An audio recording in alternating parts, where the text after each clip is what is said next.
Executivos da Samarco se comprometem a reconstruir as casas das vítimas após o rompimento das barragens em Mariana. O Plano Aberto foi conversar com um especialista em engenharia geológica para entender como funciona uma barragem de rejeitos de minério. E veja ainda que mais uma substância encontrada na maconha é retirada da lista de produtos proibidos no Brasil.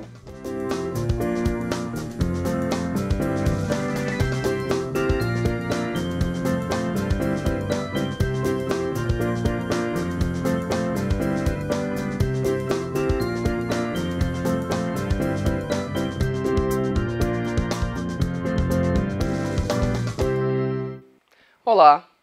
A gente começa o jornal de hoje falando sobre uma das maiores tragédias ambientais do país. Até o início da noite desta quarta-feira, as informações eram as seguintes. O rompimento de 2 barragens da mineradora Samarco, na região de Mariana, deixou 5 mortos. A quinta vítima, reconhecida pela família, foi Tiago Damasceno, de 7 anos. Outros 3 corpos aguardam identificação e, por isso, ainda não podem ser associados ao rompimento das barragens. Até o momento, 21 pessoas estão desaparecidas. O governo federal já reconheceu a situação de emergência em Mariana, o que facilita a liberação de recursos.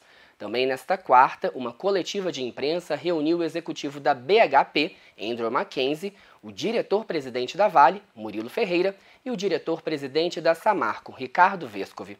A BHP é uma mineradora estrangeira, dona de 50% da Samarco. Os outros 50% são da Vale.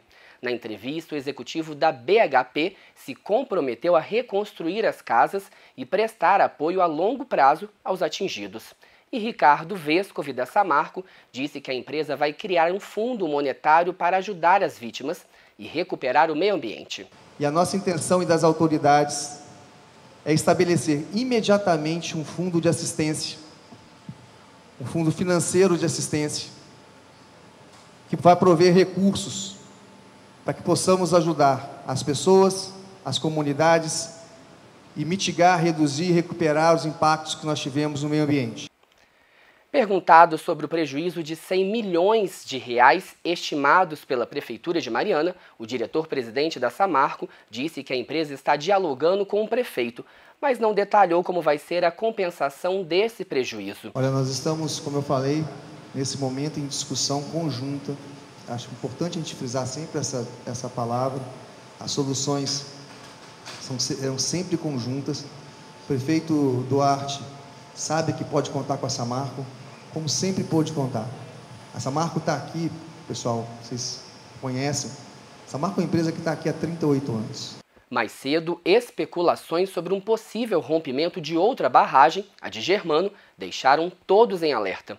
Ricardo Vescovi disse que a barragem está estável, mas é necessário reforço na estrutura. A barragem está sendo submetida à intervenção preventiva. Estamos monitorando os muros da barragem, Sela, Celinha, Tulipa e Germano, desde o começo. Nós instalamos radares de alta potência. Temos uma sala de situação em que as imagens são trazidas para a gente em tempo real. Identificamos a necessidade de fazermos reforço, principalmente no dique da Celinha. Esse trabalho foi comunicado ao Corpo de Bombeiros, Defesa Civil, Polícia Militar, foi levado a eles de forma muito transparente e desde então ele está sendo coordenado e começando a sua execução imediatamente como tem que ser. Na coletiva, os executivos da Samarco, mais uma vez, não falaram sobre as causas do rompimento das barragens de Fundão e Santarém. Nós consideramos absolutamente ainda no começo das averiguações, estamos com 2 técnicos canadenses, mais um brasileiro, mas estamos pensando em outras equipes para análise do problema, então seria precipitação fazer qualquer comentário a respeito. De acordo com o comandante-geral do Corpo de Bombeiros de Minas Gerais, as buscas pelos desaparecidos, que haviam sido alteradas durante a intervenção na barragem de Germano, já foram retomadas na parte baixa do distrito de Bento Rodrigues. Segundo ele, 72 militares trabalham na procura por vítimas. Ele informou ainda que a equipe vai ser reforçada nesta quinta-feira, com cerca de 60 cadetes e estudantes da corporação. Desde a tragédia em Mariana, na última quinta-feira, a todo momento se fala em barragem de rejeitos de minério. Mas afinal, você sabe o que é isso? Como ela é construída e o que pode provocar o rompimento dessa estrutura? É possível encontrar produtos químicos em meio à lama produzida pelas mineradoras?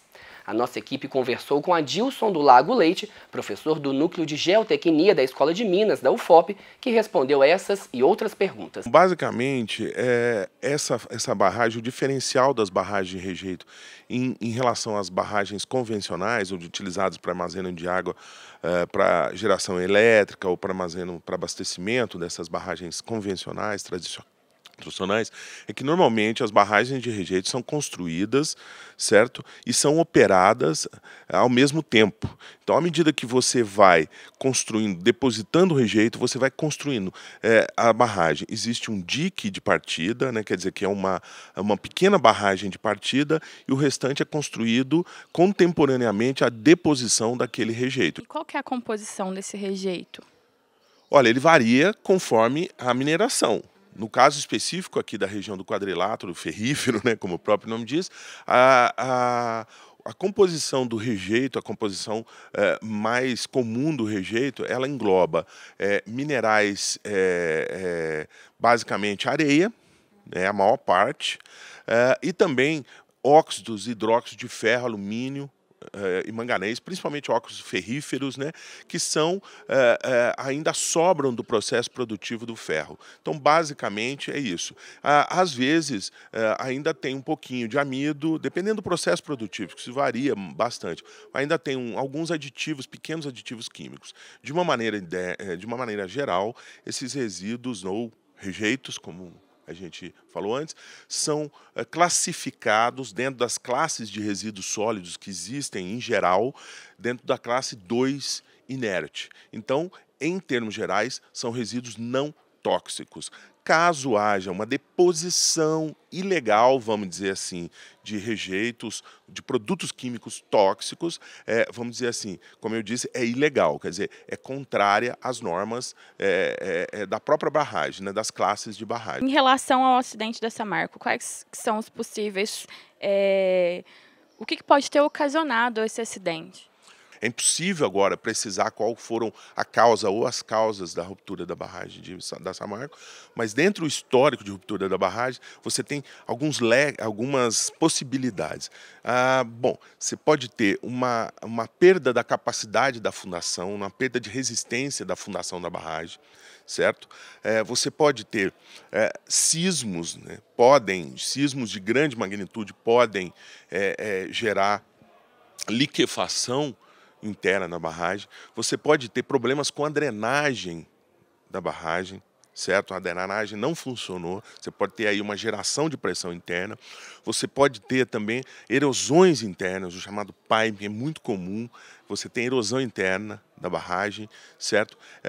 Então, você pode ter, durante o processo de alteamento, geração também, né? Se o alteamento for muito rápido e muito forte, muito grande, você pode ter geração de pressões internas, e essas pressões internas gerarem ruptura. Agora, de um modo geral, há uma certa convergência de vários fatores que levam a um evento dessa magnitude, certo? Nos casos brasileiros, propriamente dito, você sempre tem, você teve o piping, né, como um dos principais agentes causadores, né, que é essa erosão interna como um dos principais agentes causadores, né?